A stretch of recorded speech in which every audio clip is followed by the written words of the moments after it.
अक्टूबर की सर्द रात थी। लंदन की गलियां कोहरे से ढकी थीं। 221 बी बेकर स्ट्रीट पर शेरलॉक होम्स अपने प्रसिद्ध पाइप के साथ किताबों में डूबा था।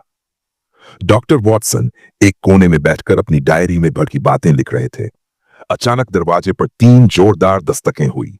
डॉक्टर वॉटसन बोले, इस वक्त कौन हो सकता है? रात के 9 बज रहे हैं। शेरलॉक होम्स ने बिना नजर उठाए कहा, जिसके कदमों की गति घबराई हुई हो वह या तो परेशानी में है या अपराध बोध में। देखो कौन है। डॉक्टर वॉटसन ने दरवाजा खोला। सामने एक लंबा व्यक्ति खड़ा था जो सिर से पांव तक काले कोट और टोपी में था।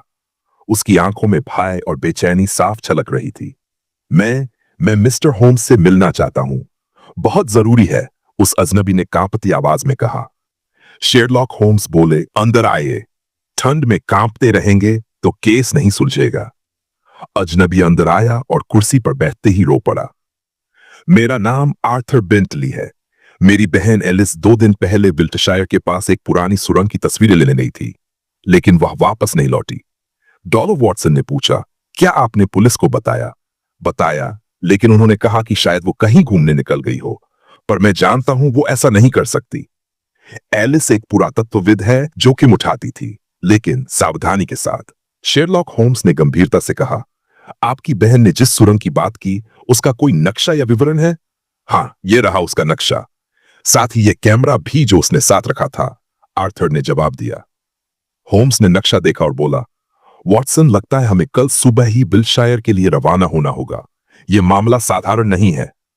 अगले दिन सुबह शेरलॉक होम्स और डॉक्टर वॉटसन ने ट्रेन पकड़ी और विल्टशायर के छोटे से गांव हैवर्ड पहुंचे। वहां के लोग अजनबियों से बात करने में हिचकते थे। एक बूढ़ी औरत जो पास के घर में रहती थी ने बताया, वो सुरंग बहुत पुरानी है साहब। कहते हैं वहां से अजीब अजीब आवाजें आती हैं। कई लोग वहां गए पर लौटकर नहीं आए।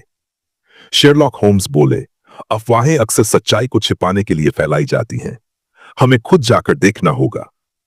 होम्स, वॉटसन और आर्थर तीनों सुरंग की ओर निकल पड़े। रास्ता सुनसान और भयावह था। जंगली घास और कटीली झाड़ियां रास्ते में थीं। जैसे ही वे सुरंग के पास पहुंचे, वहां एक टूटा हुआ ट्राइपॉड और कैमरा मिला।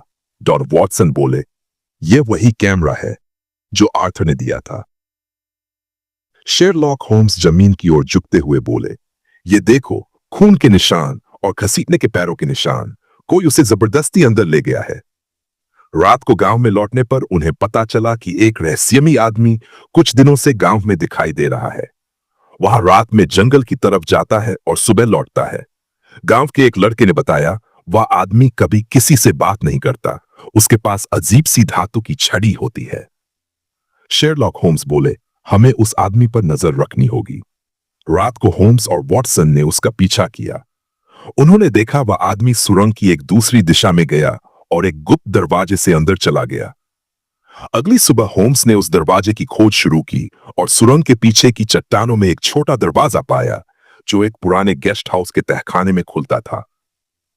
डॉक्टर वॉटसन बोले, यह तो जैसे कोई रहस्यमयी खजाने की गुफा है।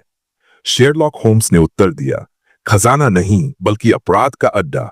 और मेरी नजर में मुखिया कोई और नहीं बल्कि गांव का सरपंच है, मिस्टर बेलामी। गेस्ट हाउस के तहखाने में एक कोठरी मिली। वहां एलिस बेहोश पड़ी थी। होम्स ने उसे बाहर निकाला। कमजोर आवाज में एलिस बोली, उन्होंने मुझे यहां बंद कर दिया क्योंकि मैंने उनकी खुफिया सुरंगों की तस्वीरें ले ली थीं। वो लोग वहां अवैध खनन कर रहे हैं। शेरलॉक होम्स बोले, आप अब सुरक्षित हैं मिस बेंटली। शेरलॉक होम्स ने गांव वालों को इकट्ठा कर मिस्टर बेलामी पर आरोप लगाया। पहले तो बेलामी ने इनकार किया, पर होम्स ने उसके तहखाने की खुदाई करवा दी जहां खनिज और अवैध मशीनें मिली। बेलामी चिल्लाया, तुम मुझे पकड़ नहीं सकते, मेरे लोग हर जगह हैं। शेरलॉक होम्स शांति से बोले, लेकिन सच भी हर जगह है और आज वह तुम्हारे झूठ को कुचल चुका है। पुलिस ने बेलामी और उसके गुर्गों को गिरफ्तार कर लिया। एलिस को लंदन ले जाया गया जहां उसकी देखभाल की गई। डॉक्टर वॉटसन ने अपनी डायरी में लिखा, यह केस एक बार फिर इस बात का सबूत है कि सबसे गहरे अंधेरे में भी होम्स जैसे व्यक्ति की बुद्धि एक प्रकाश स्तंभ बनकर राह दिखाती है। शेरलॉक होम्स मुस्कुराते हुए बोले, हर सुरंग के अंत में रोशनी होती है वॉटसन, अगर आप ध्यान से देखें।